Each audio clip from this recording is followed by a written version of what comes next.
Apocalypsis Historia presents What the is Shakespeare?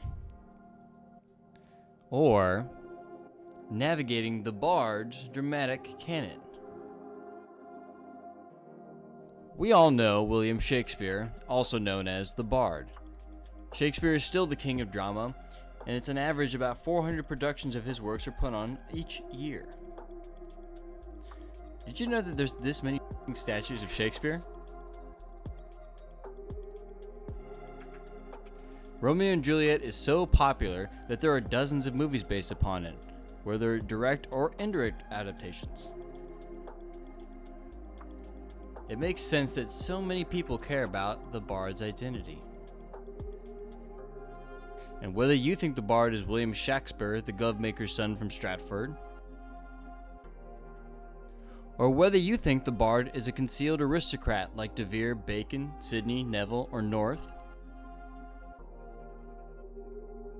or whether you think he is yet another writer of the period like Kit Marlowe, a resolute Florio, or a rare Ben, Shakespeare is the GOAT.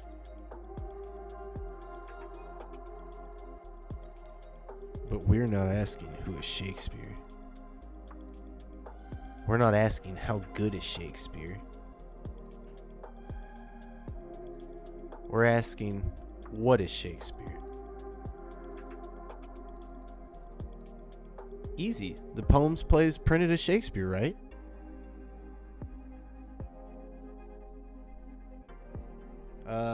Okay, let's talk about that.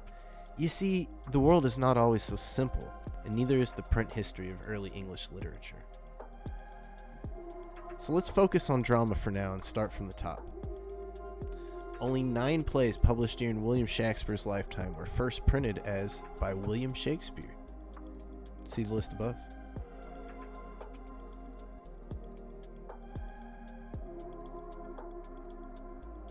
Only 4 more plays were attributed to William Shakespeare in his lifetime, in Shakespeare's lifetime. However, these were all first printed anonymously. 3 more plays may be added to Shakespeare's works, as 3 plays in quarto were printed as by W.S. This can mean either by William Shakespeare or Wentworth Smith. 3 more plays were added to Shakespeare's works when Thomas Pavier and William Jaggard printed the False Folio in 1619, 3 years after Shakespeare's death. It contained 10 plays total. The other 7 have all been mentioned already. 24 more plays were added to Shakespeare's works when the first folio was completed, supposedly compiling all 36 of Shakespeare's plays in 1623, 7 years after his death. 6 of these had already been printed, all anonymously. 18 of these had never been printed. In 1632, Robert Allott published the second folio, which confirmed the selection of the 36 first folio plays. It is noteworthy that many changes were made to these plays for this publication. In 1663, Philip Chetwynd published the third folio, which reconfirmed the selection of the 36 first folio plays, but also added the other 7 plays which we have listed that were not included in the first and second folio. A quick checkpoint, that makes 43 total plays if you haven't been counting. A quick fact, in the 18th century it was common knowledge that Shakespeare wrote 43 plus plays. Another fun fact, this is absolutely no longer the case. But wait, there's more, lots more. One more play was added to Shakespeare's work with the 1634 quarto printing of Two Noble Kinsmen, as by John Fletcher and William Shakespeare. Notably, this was never included in any of the folios. One more play was added to Shakespeare's works with the 1662 quarto printing of The Birth of Merlin, as by William Raleigh and Shakespeare, also not included in any of the folios. 3 more plays may be added to Shakespeare's works as unknown 17th century hand bound together 3 anonymous plays as Shakespeare Volume 1 in a book that was part of King Charles II's personal library. 1 more play may be added to Shakespeare's works with the 17th century manuscript of the Second Maiden's Tragedy, as 3 crossed-out annotations in the 17th century handwriting attributed to Thomas Gough, William Shakespeare, and George Chapman. 1 more play may be added to Shakespeare's work with the 16th century manuscript of Sir Thomas More, Both Hand S and Hand D heavily resemble the style and content of previously listed plays. 5 more plays may be added, as in fact many scholars have put forward these anonymously printed plays as being composed by Shakespeare.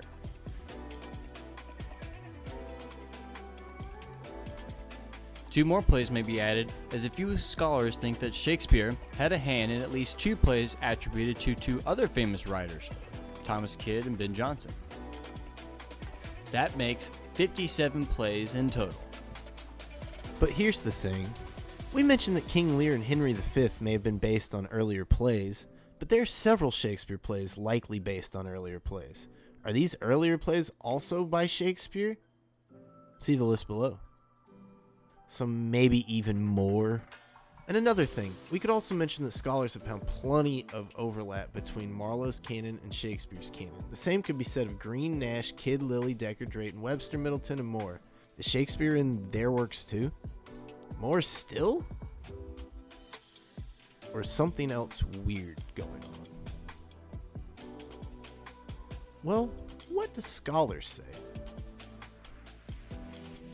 Scholars say the darndest things. Scholars generally agree that Shakespeare wrote 38 of the 57 plus plays, the 36 included in the first folio, Pericles, and 2 Noble Kinsmen. Scholars may not always agree. Scholars debate but partially agree that Shakespeare likely wrote part, if not the whole, of Edward III and sections of Sir Thomas More, possibly giving the bard 40 of the 57 plus plays. What about the other 17? So several of these plays have been shown through external and internal evidence to be by other authors. See this list below, with Hathaway, Wilson, Drayton, Middleton, Greene, Peele, Dekker, Kyd, and others accounting for 13 of the 17. The other 4 plays have kind of stumped scholars. Bertha Merlin, Thomas Woodstock, London Prodigal, Edmund Ironside. What's going on with these? Scholars sometimes never agree. Except for these 5 plays, each of the other 12 plays still has at least one scholar currently attributing it in part or whole to Shakespeare. Do we count them or not? Tough question. This may get at a bigger question. What is canon? Or maybe better yet, how do we make a Shakespeare canon at all? Well, wait, before we get to those questions, we should mention, scholars debate whether 100% of those agreed upon 38 plays are actually Shakespeare or not. Yeah, apparently even canonical Shakespeare isn't pure Shakespeare. Scholars generally agree that several of the plays in the first folio contain hands external to Shakespeare. See the list right here.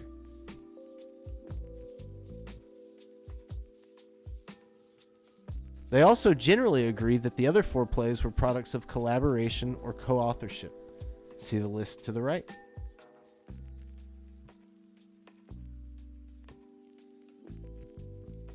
What is canon? If we are absolutist hardliners and we follow only accepted academic consensus, then it is the 38 plus or minus 2 plays. Well, if we reframe canonicity from being a binary of canon and apocrypha to a spectrum ranging from doubtful to accepted, we may not have to be hardliners, and we can make it a more informed, informative, and inclusive definition of Shakespeare. That helps, but does it resolve all the weirdness? Well, probably not. Unfortunately, much of the weirdness comes from the arbitraries of the human machine that is, no matter how scholarly, it is always going to be liable to biases of the time, ignorance of yet discovered evidence. For instance, while it's still debated, the idea that Thomas Nash penned Act 1 of Henry VI Part 1 is somewhat agreed upon, and also in Midsummer Night's Dream contains many parallel passages with the plays of John Lilly, but it has never been questioned as anything but pure Shakespeare. Scholars do other funny, arbitrary things. Several plays sharing the same titles as Shakespeare's appear in Philip Henslow's diary. So wait, there was another Hamlet, another Troilus and Cressida, another Caesar? What is going on here? As we mentioned already, Shakespeare's plays seem to share the same content, if not the same titles, as many earlier plays, and scholars are not all agreed on a resolution to this phenomenon, and sometimes they will just suggest that these are earlier versions in part or whole by Shakespeare. Some scholars will suggest that these are surreptitious editions, or the Elizabethan equivalent of a knockoff or bootleg. Some scholars suggest that these are earlier stock plays, originally external to Shakespeare, and he is revising fully composed plays to save time and hone his skills. None of these seem to make exact sense.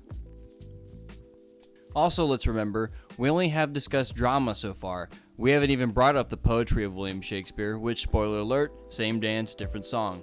Some poems printed by William Shakespeare are 100% accepted. Some poems are 100% not accepted as Shakespeare. Others are up for debate. Perhaps the best example of this is The Passionate Pilgrim, a collection of 20 poems printed in 1519. All 20 are printed as by William Shakespeare, but scholars currently say only 5 of those 20 are Shakespeare. Okay, cool. Scholars are clueless. But how do we resolve all this weirdness? Well, being open-minded to the Shakespeare authorship question might help. Or it might not. What will absolutely help is applying the Latin adage nullius in verba, realizing that these same issues crop up with other writers, and that understanding academic consensus takes time. These are still up for debate. What might also help is considering the possibility of more fringe ideas like ghostwriting, propaganda, censorship, serial composition, collaboration, pseudonyms, most importantly, being consistent with our methodologies. As an example, think back to the 3 plays printed in quarto as by W.S., Locrine the Puritan, Thomas Lord Cromwell. Scholars agree that's not Shakespeare, but scholars also say it's not by Wentworth Smith. So what's the W.S. about? When do we say a cover page is genuine or not?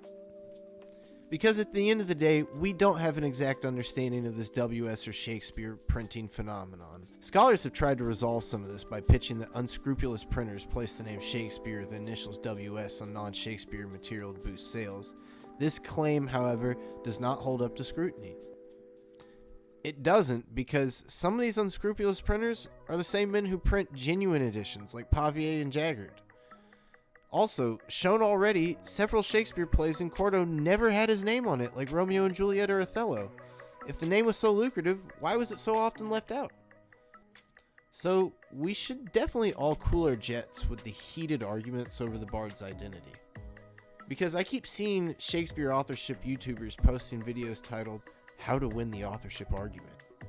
And it makes me wonder, how can you tell me who Shakespeare is when you can't tell me what the f*** Shakespeare is? Because it's still not clear. His canon seems based on an arbitrary trust on the first folio, and even that's undercut by the inclusion of things like noble kinsmen and Pericles, which were left out of it. Personally, my 2 cents is that it might behoove scholars to start from scratch. Toss it all out.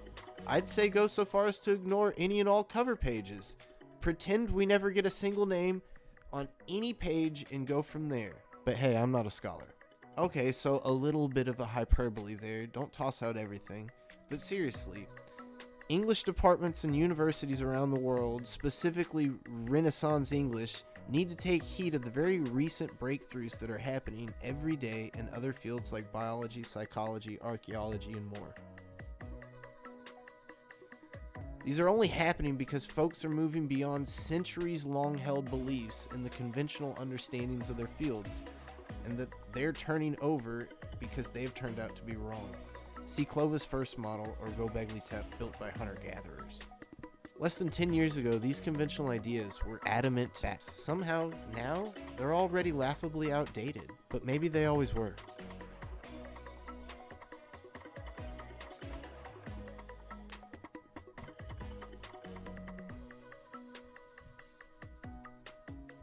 Thanks for watching, guys, and Nullius in verba.